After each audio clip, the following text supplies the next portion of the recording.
Making everyone happy on vacation isn't easy, but you know what is? Going to Aruba. All you have to do is walk out your door to find pristine pools, relaxing white sand beaches, and an island teeming with outdoor activities that'll put a smile on any face. You won't just feel great, you'll all feel great, filled with a calmer, more peaceful vibe that radiates Aruba's warmth. And the best part is, it never fades. That's the Aruba effect. Plan your family trip at Aruba.com. Everyone knows you can't beat the comfort of a pair of Crocs. But style doesn't get talked about enough. The edgy look and feel of the Echo Clog will bring your streetwear game to the next level. Plus, there are tons of new and exciting colors that'll match the look you're going for. It's time to bring the heat and build your look with Crocs Echo Clog. Shop the Echo Clog collection on Crocs.com. This is Optimal Relationships Daily. Dear Marriage, Humanity Wants a Divorce from You, by Dr. Kelly Flanagan of drkellyflanagan.com. Hello, everybody. I'm Greg Audino, your host and narrator. Very happy to be with you once again on a Sunday. Thank you so much for making some time to tune in over the weekend. And I'll keep this intro nice and short for you. Let's get right to the post as we optimize your life.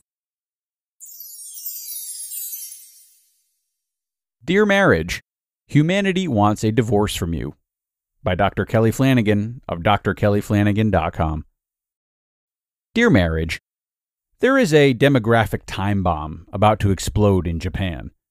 The population of Japan is predicted to drop from 127 million people to 88 million people by 2065, and to 51 million by 2115.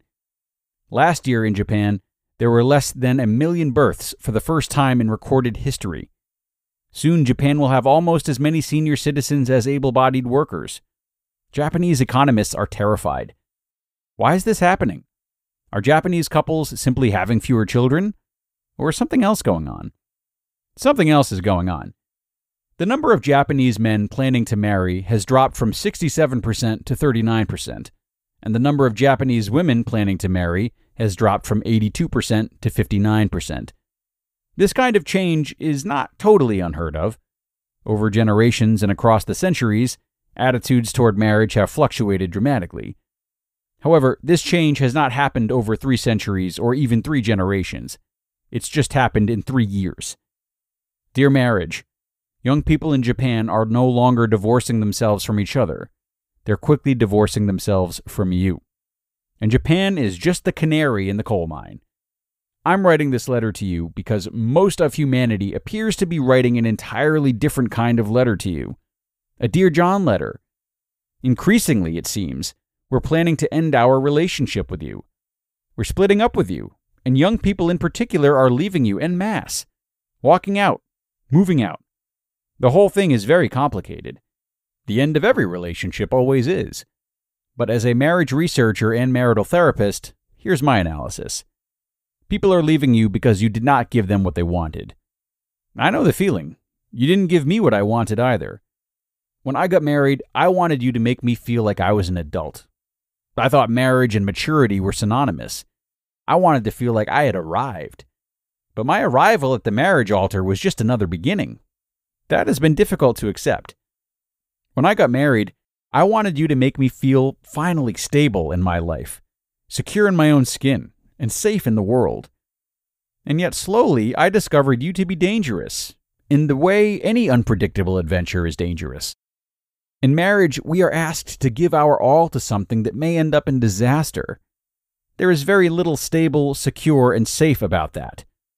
When I got married, I wanted to feel loved. My wife is one of the most unconditionally loving people on the face of the earth, and yet very rarely have I been satisfied by her love. The truth is, no one can make us feel loved until we have first decided we are lovable. And that's a decision no other human being can make for us. It's an inside job. But more than anything, when I got married, I wanted you to make me happy. I'd carried a stubborn seed of sorrow in the center of my heart for exactly 1/4 of a century, and I wanted to feel something better. I still want you to do that for me. And I'm beginning to believe you might actually be able to bring me joy, but only if I'm willing to walk the path to happiness upon which you would lead me, not the many other paths I would stubbornly tread. So, marriage. That is both my personal and professional opinion. I believe your relationship with humanity is on the rocks because you have failed to give us what we want. We are a vending machine world. For a while, we put our quarters into the marriage slot, and when what we wanted from you got stuck dangling in the little metal coil, we smacked the side of you for a few generations. And then, when what we wanted didn't finally drop into our hands, we started walking away. However, though we think you are to blame for our problems, that you have failed to serve us, the truth is, while you have been utterly faithful to us, we have not been faithful to you. And like most reconciliation, our relationship to you can begin healing right now, if we are willing to make a confession. And our confession is this: we have used you, and we are sorry. And then, after the confession, a new question. Rather than asking, what do I want from marriage, we must begin asking, what does marriage want from me? In other words, marriage, we must ask, what is the path to true, enduring joy that you have been asking us to walk all along? I'm 20 years into marriage now, and I'm beginning to think that path is called surrender. Submission? No, not submission. Submission implies that its opposite, domination, is also present. So, no, not submission. Surrender to each other? No, not even that. Not surrender to each other. Rather this: mutual surrender to our humanity. Two people stumbling their way toward happiness by becoming more human together. More aware of their arrogance, more aware of the subtle and not so subtle violence they perpetuate in their search for peace, more aware of how they long to be seen and yet hide themselves away, more aware of their anger and fear and shame. Then one day, ultimately, more aware of the light that lies beyond all that darkness. The light that is not the exception to our humanity, but the very source of it. The light at the center of each one of us.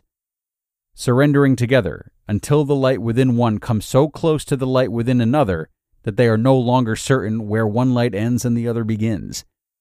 Marriage, I believe this is what you want from us, and I believe the good news is this: it is also, slowly, what we are coming to want from you. We just don't know it yet. You just listened to the post titled, Dear Marriage, Humanity Wants a Divorce from You, by Dr. Kelly Flanagan of drkellyflanagan.com. And I'll be back shortly with my comments. My dad works in B2B marketing. He came by my school for career day and said he was a big ROAS man. Then he told everyone how much he loved calculating his return on ad spend. My friends still laugh at me to this day. Not everyone gets B2B, but with LinkedIn, you'll be able to reach people who do. Get a $100 credit on your next ad campaign. Go to linkedin.com/results to claim your credit. That's linkedin.com/results. Terms and conditions apply. LinkedIn, the place to be, to be. This podcast is supported by FX's English Teacher, a new comedy from executive producers of What We Do in the Shadows and Baskets. English Teacher follows Evan, a teacher in Austin, Texas, who learns if it's really possible to be your full self at your job while often finding himself at the intersection of the personal, professional, and political aspects of working at a high school. FX's English Teacher premieres September 2nd on FX. Stream on Hulu. All right, and yet another terrific one from Dr. Kelly Flanagan. Thanks a lot to him for that. It's funny how he assumed that marriage would somehow come with a new level of maturity. Obviously, years later, he can see the error in that. But even more importantly, I believe he's leveraging the maturity that he has gained in his 20 years of marriage to create this article. Because he's pitched a very mature approach to marriage, which is essentially to focus on what you can give to it rather than what it can give to you. And I think that's a great reminder for all of us, no matter how healthy our relationships are or how far into them we are. We can always come back to the question, what am I giving to this marriage? Am I giving my all to my partner and putting in the work that's necessary to keep this afloat? And mind you, that work shows up in different ways. It may be on the nose, like splitting chores up. It might be more interpersonal, like communicating effectively. Hey, it might even be about pulling back and not doing too much. Oftentimes, if we do everything in our marriage, we actually take away from it because we might have separated ourselves from our sense of individuality, which, if the relationship started off healthily, is likely what our partners found attractive about us in the first place. So think deeply about this article and try to figure out what the most valuable type of work is that you can do in your relationship. It's time to get going for now, but I thank you as always for being here and doing right by your relationships. Enjoy the remainder of your weekend, and I'll talk to you again tomorrow, where your optimal life awaits.